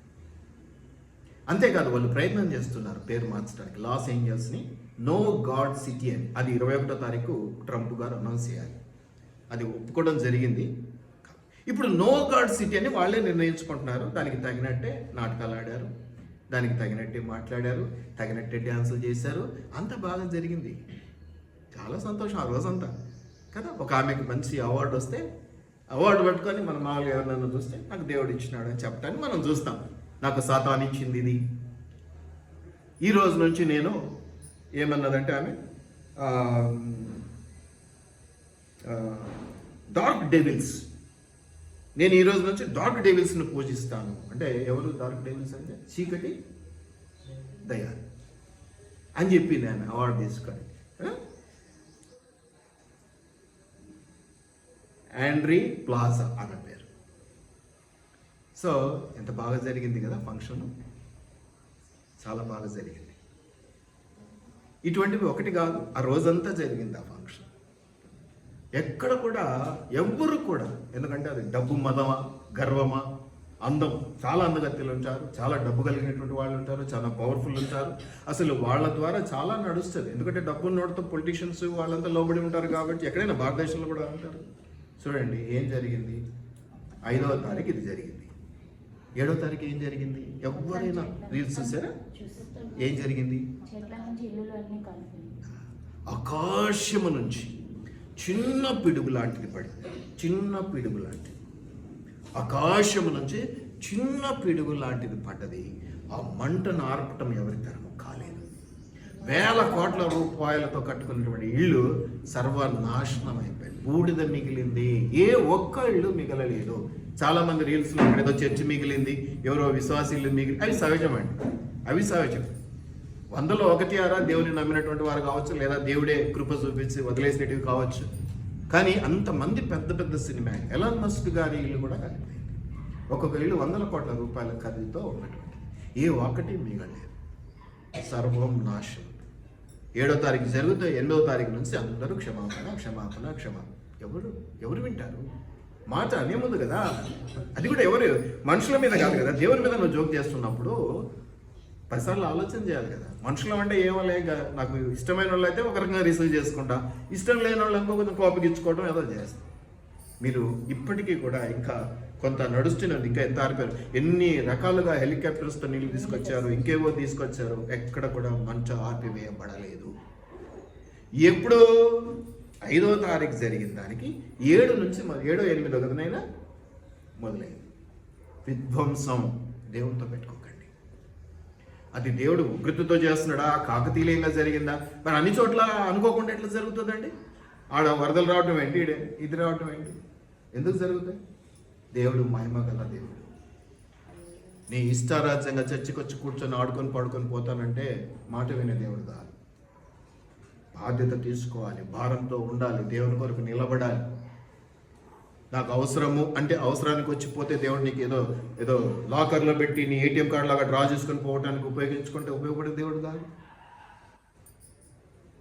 అసలు నష్టం 12 లక్షల కోట్లు 3వ రోజుకి ఖాళీ బూడిదైంది మొత్తం నష్టం. అప్పటికి ఇంకా ఇప్పటికి ఎంత పెరిగింటుంది, కొంచెం పెరిగింటుంది. ఏ ఒక్కటి ఇల్లు కూడా మిగలలేదు. రీల్స్లో పోయాలి ఎక్కువ చూపిస్తున్నా, కనీసం నేను అనుకుంటా 90% అయితే పోయింది. కొంతమంది ఎక్స్ట్రా చూపిస్తూ ఉంటారులేండి. మీరు గమనించండి ప్రేమైనటువంటి దేవుని బిడ్డలారా, ఆనాడు జలప్రళయం, నరుల తప్పిదము వల్ల భూమి చెడిపోవడం అనేది చూసి దేవుడు జలప్రళయం ద్వారా ప్రక్షాళన చేసినాడు. ఆ తర్వాత సొదొమ గొమొర్రా పట్టణాల్లో ఉన్నటువంటి ప్రజలు దేవుని వ్యతిరేకించడం ద్వారా తమ మీదికి ఉగ్రత తెచ్చుకున్నారు. చెప్పిన మాట వింటే చాలు రాబోయే, దేవుడు ఏమి పరీక్షలు పెట్టట్లా, నిప్పుల మీద నడువు ముళ్ళకంచ మీద నడువు అని నేను అనటంలా, నేను చెప్పిన మాటను చెప్పినట్టుసే బాగుపడతా ఉంటున్నాడు అంతే. పెద్ద పెద్ద కష్టాలు ఏం పెట్టట్లేమని. ఒకవేళ అదే పెద్ద కష్టాలు పెడితే ఏమై ఉండేవాళ్ళమో మనకు తెలియదు. మీరు గమనిస్తే ఎంతగా ప్రేమించేటువంటి దేవుడు. ప్రేమకాలం కృపాకాలంలో ఉన్నాం, అయినా మనకు జరుగుతూ ఉన్నాయి. ఎక్కడండి కళ్ళు ఎదుటంగా జరుగుతూ ఉన్నాయి. అనేకమైన సాక్ష్యాలు ఉన్నాయి. ఏమి జరిగిందో చూస్తూ ఉన్నాం, దానికి రిజల్ట్గా దేవుడు ఏమాత్రం కోపం చూపించడం కూడా మనం చూస్తూ ఉన్నాం. దాంట్లోకి నేను రాలేదని సంతోషపడదామా? ఎలా కాకపోతే రేపు మనం వస్తాం తప్పించుకోలేమని బాధపడతామా? లేదా భయముతో భక్తితో సరి చేసుకుందామా? వద్దు ప్రభా, ఇక నేను అటెడ్జోలికి పోను, ఆ పని చేయను, ఉంటే నిజభక్తితో ఉంటా, లేకపోతే ఉండదంతే, నీ దగ్గర అవసరం లేదు. మీరు గమనించండి ప్రేమైనటువంటి దేవుని బిడ్డలారా, ఎందుకు మీలాంటి వాళ్ళని నాలాంటి వాడు పదే హెచ్చరిస్తాడంటే, అంత జీతాలు, అంత పద్ధతులు, అంత ఉద్యోగాలు వదిలిపెట్టుకొని వచ్చింది మీకు తీయటి కబుర్లు చెప్పి మీరు ఇచ్చే 10 పైసలు జోకులు వేసుకొని ఆనందించడానికి కాదు. మాకు కూడా భారం ఉన్నది, మాకు కూడా బాధ్యత ఉన్నది. కాబట్టి హెచ్చరిక ఎక్కువ ఉంటుంది. ఒక వాగ్దానం అంటేనే ఎప్పుడు ఏదొస్తుంది ఏది ఇస్తాడు దేవుడు అనే వాగ్దానాలే మీరు చూస్తున్నారు. కానీ ఇటువంటివి ఒక్కసారి ఆలోచన చేయండి. మరి భారతదేశంలో అంతకంటే ఎక్కువగా జరుగుతుంది కదా, దేవుని దూషించటం కానీ. అవునా? భారతదేశంలో అంతకంటే ఎక్కువగా దేవుని దూషించడం జరుగుతుంది కదా. అవునా? మరి అంతకంటే ఎక్కువగా ప్రళయం రావాలి, అంతకంటే ఎక్కువగా అగ్నిగంధకాలు కురవాలి, అంతకంటే ఎక్కువగా నష్టం జరగాలి అంటే అప్పుడప్పుడు ఏదో వరదలు వస్తున్నాయనే ఎవరు నష్టపోతున్నారు? పాపం రైతులు నష్టపోతున్నారు, పంట నష్టమై కదా. అవునా? రావాలా? మరి ఎందుకు రాలేదు అంటే భారతదేశం అంటే కొంచెం సపరేట్ ఇష్టమేమో, దేవునికి లవ్ చేస్తున్నాడేమో. ఆ దేశాలంటే లేదేమో. మీరు గమనిస్తే ప్రేమైనటువంటి దేవుని బిడ్డలారా, ఎవరైతే దేవునికి వ్యతిరేకంగా మాట్లాడుతున్నారని మనం చూస్తే వాళ్ళ మాటలు వింటే వాళ్ళు దేవుణ్ణి ఏమీ అనడం లేదు. ఎందుకంటే భారతదేశంలో దైవిక భక్తి చాలా ఎక్కువ. ఏ దేవుడన్నా వాళ్ళు గౌరవిస్తారు, అభిమానిస్తారు, ప్రేమిస్తారు. నమ్మకాలు వేరే ఉండొచ్చు. వాళ్ళు ఎవరిని ట్రోల్ చేస్తున్నారు, ఎవరిని చెడ్డగా చేస్తున్నారు? దాన్ని వ్యాపారంగా చేసుకున్నటువంటి వాళ్ళను, దాని ద్వారా వాళ్ళు మహిమ పొందుకోవాలి అనుకున్న కాపరులను, సంఘాలను ట్రోల్ చేస్తున్నారు తప్ప దేవుడు చెడ్డ అని ఎవరన్నా ఒక్కరిని అనమని చెప్పండి, అన్న వాళ్ళని చూపించండి. లేదు, వాళ్ళు అన్నారు అట్లా. వాళ్ళకి తెలుసు దేవుని జోలికి ఎవరు వెళ్ళరు. వాళ్ళు అందుకే నేను ఎప్పుడు అంటాను మన ఫ్రెండ్స్ హిందువులని. నేను ఎందుకంటానంటే అంటే హిందువులని కానీ ఎవరైనా కానీ వాళ్ళు ఎప్పుడు అట్లా అన్నారు. వాళ్ళు ఎప్పుడు అన్నారు. వాళ్ళు మనం తప్పు చేస్తే దాన్ని ట్రోల్ చేస్తారు. ఇక అది ఎవరికైనా సహజమే. వాళ్ళు తప్పు చేస్తే కూడా మనం అంటుంటాం కదా. దయచేసి జ్ఞాపకం పెట్టుకోండి, మనం యథార్థంగా ఉంటే మనం నీతి నియమాలు 100% ఉంటామనేది కాదు. నేను తప్పుతోంది కానీ ఎక్కడుంటుంది నా తప్పు? ఒకరి దగ్గర ఉంటుంది, ఇద్దరి దగ్గర ఉంటుంది. 100 మంది దగ్గర పిచ్చుకుపోయినట్టు అందరి దగ్గర పోయి ఖర్చుకుంటే వెళ్ళలేదు కదా. నాకు ఒక నియమం పెడతాడు దేవుడు, నాకు ఒక నీతి పెడతాడు. అక్కడితోనే మనం ఆగిపోతూ ఉంటాం. దేవుడు క్షమించే దేవుడు. నినివే పట్టణానికి మొదటి ఛాన్స్ ఇచ్చినట్టుగా మనల్ని క్షమించేటువంటి దేవుడు. అందుకే ఒకరినొకరు ప్రోత్సహించుకోవాలి, ఒకరినొకరు ఆదరించుకోవాలి, ఉన్నంతలో కరెక్ట్గా ఉండే ప్రయత్నం చేయాలి. ఏ పాపానికైనా క్షమాపణ అన్నది. నువ్వు అనుకుంటున్నావు దీనికి లేదు, దానికి ఉంది, ఇది చేయొద్దన్నాడు, ఇది చేయమన్నాడు అని. ఇప్పుడే నువ్వు వాక్యంలో చదివినావు ఏ పాపం అనేది నా క్షమాపణ ఉంది, కానీ ఒక్కదానికి లేదు. ఏదో దేవుణ్ణి వ్యతిరేకించిన దానికి లేదు. నువ్వు అనుకుంటున్నావు భయపడి ఇంకా దానికి దీనికి ఏం నష్టమో, ఏం లాభమో, ఏం బాధనో, ఏం కథనో, దానివల్ల నువ్వు నష్టపోతున్నావు, ఇంకొకరిని నష్టపరుస్తున్నావు తప్ప నీ ఆశీర్వాదాలు నీవు వదుకోలేకపోతున్నావు తప్ప వేరొకట్లేదు. కాబట్టి భారతదేశం సేఫ్గా ఉండటానికి మొదటి కారణం వాళ్ళు ఎవ్వరు చెడ్డలు కాదు. వాళ్ళు ఎవ్వరు కూడా దేవుడిని దూషించట్లేదు. నా దృష్టిలో నేను చూసినంత వరకు ఎవరైనా ఒకరిద్దరు ఉంటే అది వేరు, వాళ్ళకి ఏదైనా దేవుడు ఏమో చేస్తాడేమో. ఎందుకంటే దేవుడు కఠినంగానే ఉంటాడు, తన మహిమను నష్టపరచుకోడు. ఇక రెండవ మాట ఏంటంటే చెప్పుకోవాల్సింది, మనం గమనించవలసింది ఏంటంటే మనం కరెక్ట్గా ఉండటం. మనం మంచిగా ఉంటే వాళ్ళు కూడా మంచిగా ఉంటారు. మనం తప్పుదో పోతూ ఉంటే మనల్ని అనేవాళ్ళు కూడా పెరుగుతానే ఉంటారు. వీటిని జ్ఞాపకం పెట్టుకుందాం. ఇంత చక్కటి మాటలు ఉన్నాయి. అయితే విషయం ఏమిటంటే ఈ 5వ తారీఖు ఫంక్షన్ జరిగింది. 7-8 తారీఖుల నుంచి నష్టం మొదలైంది. 3వ తారీఖు ఎయిర్పోర్ట్లో ఒక ఆవిడ స్వార్థ ప్రకటించింది. ఎయిర్పోర్ట్ ప్రాంతంలో యేసయ్యను నమ్మండి, యేసయ్య మిమ్మల్ని రక్షించుకుంటాడని చెప్తూ ఒక మాట చెప్పింది. అది కూడా రీల్స్లో ఉంది. త్వరలో ఈ లాస్ ఏంజల్స్కి దుర్గతి రాబోతున్నది, కీడు రాబోతున్నది, జాగ్రత్త అని ఆమె చెప్తూ ఉన్నది. ఎవరు వినలేదు, అలా వెళ్ళిపోతూనే ఉన్నారు. ఆమె చెప్తూ మంచి మాటలు చెప్తే ఎవరు విన్నారు? అది మీ కంటికి చెడ్డగా అనిపిస్తుంది, మీ చెవులకు చెడ్డగా అనిపిస్తుంది. ఇప్పుడు ఆమెది పెద్దగా చూపిస్తూ ఉన్నారు. అప్పుడు చెప్పింది అట్లా ఎంతోమంది తెలియకనో తెలుసో మనకు ప్రవచన రూపంలో చెప్తూనే ఉంటారు. మనం వినాలి. మాట వినని వాళ్ళని ప్రజలు నాశనం. ప్రేమైనటువంటి దేవుని బిడ్డలారా, ఈరోజు నా టాపిక్ అదే. దేవుని ఉగ్రత. మిమ్మల్ని మారండి, టైంకి రండి, నాకు అడిగేది ఏం లేదు. నువ్వు 1 గంటకు వచ్చినా నీకు ఇస్తాడు. నాకేం పని నీకు దేవుడు అవసరం లేదు. కానీ క్రమము ముఖ్యము, యథార్థత ముఖ్యము, సక్రమంగా ప్రేమించడం ముఖ్యం. నేను నిన్ను ప్రేమిస్తున్నానంటే కట్టుబడి ఉండాలి. నువ్వు నాకు ఇష్టం అంతే, ఇక దాంట్లో అనుమానమే లేదు. కట్టుబడి ఉండాలి. అది దేవునితోనైనా మనుషులతోనైనా. ఆ కట్టుబడి ఉండటం అనేది లేకుండా మోసపూరితమైనటువంటి కపటమైనటువంటి ప్రేమతో మనం దేవుని దగ్గరికి వచ్చినా, మనుషుల దగ్గరికి వచ్చినా ఎక్కడో ఒక రోజు ఎప్పుడో ఒకసారి మనం దెబ్బతింటాం. మనుషులమైతే ఏదో మామూలు నష్టమే, కానీ దేవునితో పెట్టుకుంటే ఇటువంటివి చాలా చూడాల్సి వస్తుంది. మనము మన భారతదేశానికి ఇంకొక రక్షణ కవచం ఏంటంటే, మన చిన్న సంఘంలోనే మనం దేశం గురించి దాదాపు ప్రతిరోజు ప్రార్థన చేస్తాం. దేశంలో ఉన్నటువంటి ప్రతి ఒక్కళ్ళు బాగుండాలా, సంతోషంగా ఉండాలా, పొలిటీషియన్స్ బాగుండాలా, లేకపోతే అధికారులు బాగుండాలా, ప్రతి ఒక్కరు క్షేమంగా ఉండాలా, కానీ యథార్థంగా ఉండాలని మాత్రం ప్రార్థన చేస్తాం. లంచగొడితనం తొలగిపోవాలని మాత్రం ప్రార్థన చేస్తాం. ఎప్పుడు నీతి నియమాలతో అద్భుతమైనటువంటి వ్యవస్థగా భారతదేశం వర్ధిల్లాలని బహుశా ఇటువంటి వాళ్ళ ప్రార్థన కూడా కొంత దేవుని ఆపుతాడు. అబ్రహాం అన్నాడు కదా, ఏమన్నాడు? 10 మంది ఉంటే ఏమన్నా కాపాడుతా. అట్లా మనం కూడా మన దేశం సుభిక్షంగా ఉండాలని ప్రార్థన చేస్తాం. అంటే గొప్పగా చెప్పుకోవట్లేదు నేను. నాకు తెలిసినప్పటి నుంచి, నేను ఈ ఫీల్డ్కి వచ్చినప్పటి నుంచి దేశం అనేది నాకు ప్రత్యేకమైన టాపిక్. దేశం గురించి, దేశ సౌభాగ్యం గురించి, దేశంలో ఉన్నటువంటి ప్రధానమంత్రుల గురించి, రాష్ట్ర ప్రతి ఒక్కళ్ళ గురించి నేను ప్రార్థన చేస్తాను. ఇలాగా అనేక లక్షల సంఘాల్లో కాపర్లు, విశ్వాసులు ప్రార్థన చేస్తూ ఉంటారు. బహుశా వాళ్ళ ప్రార్థన కూడా ఆపిండొచ్చు దేవునికి కోపం రాకుండా. లేదా మనం ఇంకా అన్యులుగానే ఉన్నాం, మనకు అసలు ఏమీ తెలియదు, జీరో బ్యాలెన్స్ యేసు ప్రభు గురించి, కాబట్టి తెలియక చేసి గనక క్షమించబడుతూ ఉండవచ్చు. కాబట్టి భారతదేశానికి ఉన్న ముప్పేం లేదు. కాకపోతే మనం మన పరిధి తెలుసుకొని ప్రవర్తిస్తే చాలు. మనం పరిధి తెలుసుకొని అతిగా పోవద్దు. అతి ఏదైనా కూడా నష్టమే. దయచేసి జ్ఞాపకం పెట్టుకుందాం ప్రేమ దేవుని బిడ్డలారా.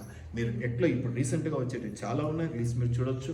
ఈ లాస్ ఏంజల్స్ గురించి, కాలిఫోర్నియా పట్టణంలో ప్రాంతాల గురించి మీరు గమనిస్తే మీరు జ్ఞాపకం చేసుకోండి. January 3rd ఆమె చేత ప్రవచనం వచ్చింది, తొందరలోనే రాబోతుంది. లాస్ ఏంజల్స్ చాలా దుర్గతిలోనికి, నష్టంలోనికి, దేవుని ఉగ్రతలోనికి రాబోతుందని చెప్పడం జరిగింది.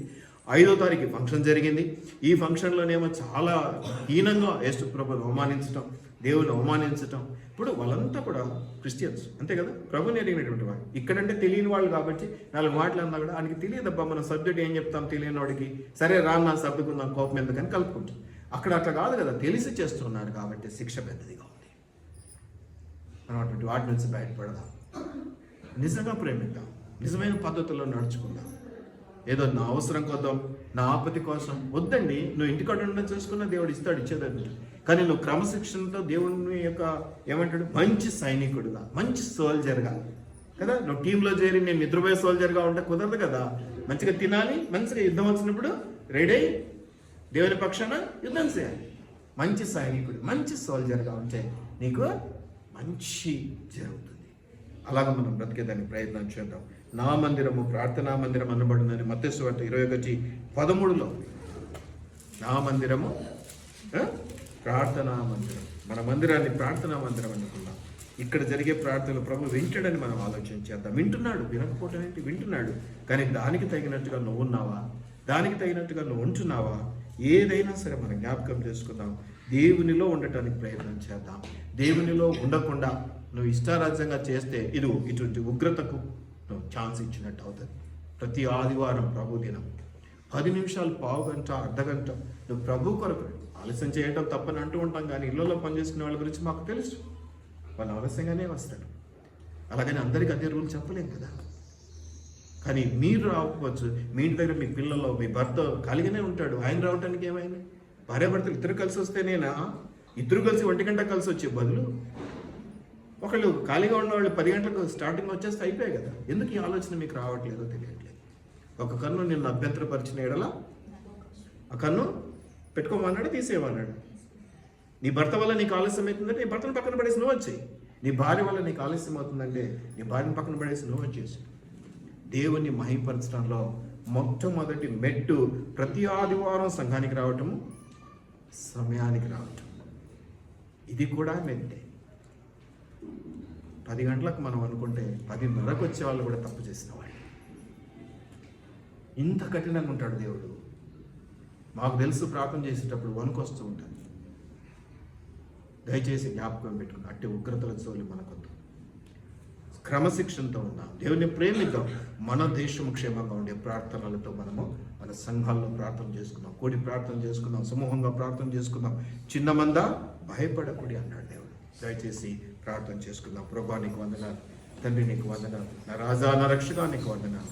అనేక చోట్ల అనేకమైనటువంటి అలజడులు చూస్తున్నాం నాయన, అనేకమైనటువంటి విపత్తులు చూస్తూ ఉన్నాం, అనేకమైనటువంటి నాయన నష్టాలు, కష్టాలు, వరదలు చూస్తూ ఉన్నాం. ఇదిగో నాయన, ఆనాడు జలప్రలయాన్ని నోవాహు సమయంలో జరిగినటువంటి దాన్ని జ్ఞాపకం చేసుకున్నాం, నీనివే పట్టణాన్ని జ్ఞాపకం చేసుకున్నాం, సొదొమ గొమొర్రాలను జ్ఞాపకం చేసుకున్నాం.